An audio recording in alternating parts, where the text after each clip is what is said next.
Hello friends, welcome to my channel. हमारे channel में आपका स्वागत है। रोजगार और रोजगार संबंधी हर जानकारी के लिए हमारे चैनल को लाइक एंड सब्सक्राइब करना ना भूलें। जैसे कि छत्तीसगढ़ व्यावसायिक परीक्षा मंडल परीक्षाएं लेते रही है और कुछ प्रवेश परीक्षाएं अभी होनी हैं। इन्हीं प्रवेश परीक्षाओं के क्रम में अभी जानकारी निकल कर आई है कि प्री बीएड और प्री डीएड की परीक्षा जो है उसके लिए यहाँ पर तिथि निर्धारित कर दी गई है और एग्ज़ाम डेट बता दिया गया है।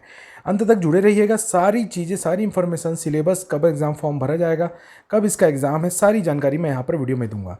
चलिए देखते हैं यहाँ पर कौन सी जानकारी दी गई है। तो यहाँ पर प्री बीएड और प्री डीएलएड की जो परीक्षा होनी है उसके बारे में विभागीय नियम और बीएड डीएलएड के बारे में जानकारी दी गई है। साथ ही साथ सिलेबस के बारे में भी यहाँ पर पूरा बताया गया है। चलिए देखते हैं कि एग्ज़ाम फॉर्म कब से भराया जाएगा और क्या इसकी प्रारंभिक तिथि है। तो अगर एग्ज़ाम फॉर्म की अगर हम बात करें कि इसका फॉर्म जो है भरने की हम बात करें तो यहाँ पर आवेदन तिथि जो दी गई है उसे हम ध्यान से पढ़ लेते हैं। तो व्यापम की परीक्षा निर्देश में यहाँ पर बताया गया है क्लियरली कि ऑनलाइन जो आवेदन आपको भरना है वह है 28 मार्च। 28 मार्च से फ्रेंड फॉर्म भरने की शुरुआत हो जाएगी। क्लियर है। इसके अलावा फॉर्म भरने की अंतिम तिथि बताई गई है 25 अप्रैल। तो याद रखिएगा 28 मार्च से लेकर 25 अप्रैल तक का समय दिया गया है अगर आप इस फॉर्म को आवेदन करना चाहते हैं, भरना चाहते हैं। इसके अलावा अगर संभावित तिथि की बात करें कि एग्ज़ाम कब होगा तो एग्ज़ाम के बारे में बताया गया कि एग्ज़ाम जो है 22 मई को संभावित रूप से थर्सडे को, गुरुवार को, संडे को भी नहीं, गुरुवार को हो सकता है। संभावित तिथि बोला गया है, ये परिवर्तनीय है। क्लियर। इसके अलावा हम देखें तो यहाँ पर प्री बीएड और प्री डीएड की डेट एग्ज़ाम टाइम बताया गया है। अगर आप मॉर्निंग में देखें तो मॉर्निंग शिफ्ट में प्री बीएड का एग्ज़ाम होगा, वहीं इवनिंग शिफ्ट में 2 से 4:15 के बीच में जो आपका एग्ज़ाम होगा वह प्री डीएलएड का एग्ज़ाम होगा। क्लियर। इसके अलावा यहाँ पर बताया गया है कि जो एग्ज़ाम होंगे वो परीक्षा केंद्र आपको 33 जिला मुख्यालयों में देखने को मिलेंगे। ठीक। तो इतनी चीज़ें हो गई आपके फॉर्म भरने की। याद रखिएगा 28 मार्च से फॉर्म भरना शुरू हो जाएगा और 25 अप्रैल तक आपको फॉर्म फिलअप कर लेना है।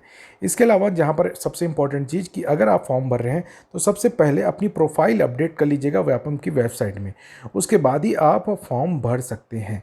क्लियर है क्या? ठीक। आवेदन की जो शर्तें हैं वो पूरी होने पर ही आप फॉर्म भर सकते हैं। चलिए इसके बाद अगर हम देखें तो यहाँ पर हमें जानकारी मिलती है कि जो आपका ज़िला है, जैसे मैंने कहा, तो आपको सभी ज़िलों में सेंटर मिलेगा। ये सेंटर की पूरी लिस्ट दी गई है। ये सेंटर आपको मिलेंगे, यहाँ तक आपको ये फॉर्म भरना है। डन। ठीक है।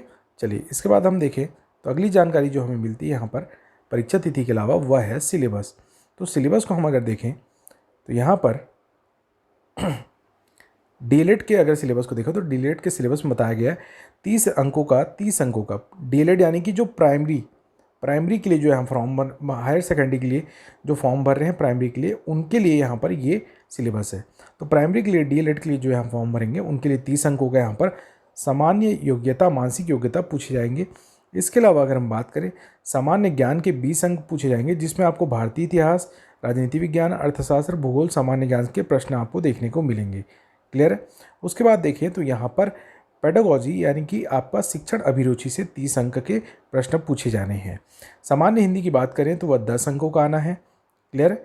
इसके अलावा सामान्य अंग्रेजी की बात करें, जनरल इंग्लिश की, तो वह भी आपका 10 अंकों का आना है। डन। अब यहाँ पर आप देखेंगे तो जो परीक्षा को पूछने का जो तरीका है, पैटर्न, उसे आप ध्यान से देखिए। 30 अंकों का आपका सामान्य योग्यता पूछा जा रहा है। 20 अंकों का यहाँ पर क्या हो गया, आपके पास सामान्य ज्ञान हो गया। 30-20 हो गया, ये आपके पास 50 हो गया। ठीक है। 50 के बाद आप देखें तो 30 अंकों का शिक्षण अभिरुचि और 4 जो है चौथा, यानी कि हिंदी और इंग्लिश। तो टोटल अगर आप देखें 30 अंकों का सामान्य योग्यता, इसके अलावा सामान्य ज्ञान आपको पूछा जा रहा है। 30 नंबर का आपका सीडीपी पूछा जाएगा और 10 नंबर का जनरल इंग्लिश, जनरल हिंदी पूछा जा रहा है। तो टोटल जो एग्ज़ाम होने वाला है फ्रेंड्स, इस बार जो मेनली जो बदलाव है, इस बार जो बदलाव हुआ है वह हो गया कि इस बार जो पेपर है आपके 100 क्वेश्चन का होगा, 100 प्रश्नों का होगा। क्लियर है क्या? पहले 150 मार्क्स के होते थे, 150 क्वेश्चन होते थे, अब जो है 100 अंकों का प्रश्न पत्र होने वाला है। ये बहुत बड़ा बदलाव है। पहले ये चीज़ें नहीं थी, बट व्यापम ने कहा कि अब जो भी परीक्षाएं होंगी वह होंगी 100 अंकों की। क्लियर है क्या? चलिए वैसे ही हम लोग चेक कर लेते हैं क्या बीएलएड में या प्री बीएड में ऐसे कुछ बदलाव हैं, तो उसको भी देख लेते हैं, समझ लेते हैं। तो यहाँ पर प्री बीएड के सिलेबस को देखें तो यहाँ पर 30 अंकों का मानसिक योग्यता के बारे में प्रश्न पूछे जाएंगे। 20 अंकों का सामान्य ज्ञान पूछा जाएगा, जिसमें आपको भारतीय इतिहास, राजनीति विज्ञान, अर्थशास्त्र, भूगोल के सारे प्रश्न पूछे जाएंगे। इसके अलावा अगर हम देखें तो यहाँ पर शिक्षण अभिरुचि 30 अंक और 10 अंक यहाँ पर हिंदी और 10 अंक इंग्लिश। तो यहाँ पर भी आप देख रहे हैं फ्रेंड्स, जो प्री बीएड का इस बार का जो पाठ्यक्रम है ये भी बदल दिया गया है। और पाठ्यक्रम में आप देख रहे हैं 30 अंकों का यहाँ पर मानसिक योग्यता के बारे में पूछा जाने वाला है। इसके अलावा हम देखें तो 30 अंक जो है सामान्य ज्ञान से है। इसके अलावा 20 अंक, 30 अंक ये हो गए आपके पास, ठीक है, 30 अंक ये हो गए। इसके अलावा 20 अंक सामान्य ज्ञान के।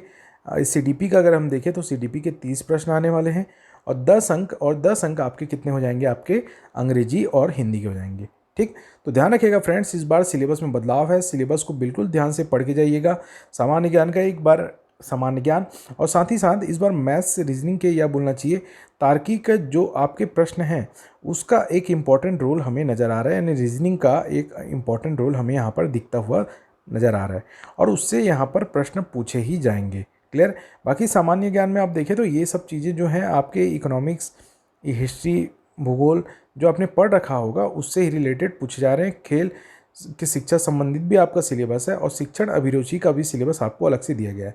क्लियर है। तो ये जो है सिलेबस में बदलाव है, इसको बिल्कुल ध्यान से देखिएगा, समझ के आप फॉर्म भर लीजिएगा। फॉर्म भरने की डेट मैंने बता दी, 28 मार्च से फॉर्म भराया जाएगा। और किसी प्रकार का डाउट हो तो बिल्कुल आप कमेंट सेक्शन में पूछिएगा, सारे डाउट आपके क्लियर होंगे। क्लियर। बट ये जो पहली बार ये जो बदलाव हुआ है उसे आप ध्यान समझ लीजिएगा, उसके अकॉर्डिंग ही फॉर्म भरिएगा। चलिए मिलते हैं नेक्स्ट वीडियो में। धन्यवाद। जय छत्तीसगढ़।